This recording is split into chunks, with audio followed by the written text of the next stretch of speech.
ஆண்டவர் வாக்கு கொடுக்கிறார், நான் உன்னை ஒருத்தரை நான் நம்புறேன், உன் ஒருத்தரை கொண்டு பெரிய அசைவை கொண்டு வர போறேன், உங்க ஒருத்தரை கொண்டு குடும்பத்தில் ஒரு பெரிய அசைவை கொண்டு வர போறாரு, உங்க வம்சத்துக்குள்ள ஒரு பெரிய அசைவை ஆண்டவர் கொண்டு வர போறாரு.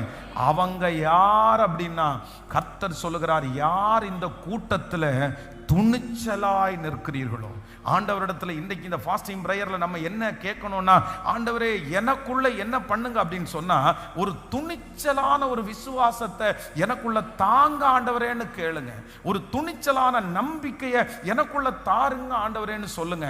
அப்படியே பயந்து பயந்து துணிவே இல்லாம டிசைட் பண்றதுக்கே தெரியாம இங்க ஒரு காலு இங்க ஒரு கால் வச்சு இந்த யோசனை அந்த யோசனை ரெண்டு நினைவா நம்ம குந்தி குந்தி நம்ம நடக்க கூடாது. நம்ம என்ன எடுக்கணும் அப்படின்னு சொன்னா, சில காரியத்தை நீங்க துணிச்சலா நீங்க முடிவு எடுத்து நீங்க துணிச்சலா நிக்காம அதுல ஒரு பெரிய அற்புதத்தை உங்களால பார்க்கவே முடியாது. ஆமென்.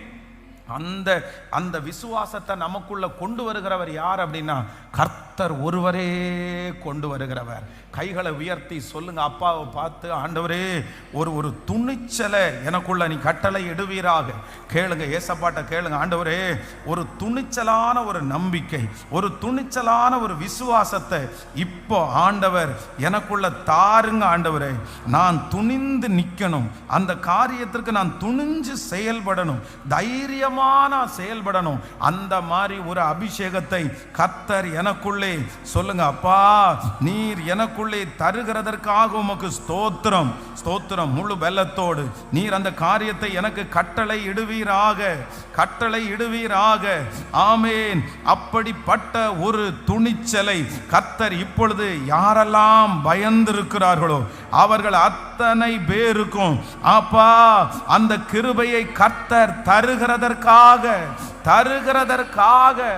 ஸ்தோத்திரம் ஸ்தோத்திரம் ஸ்தோத்திரம். ஆமென்.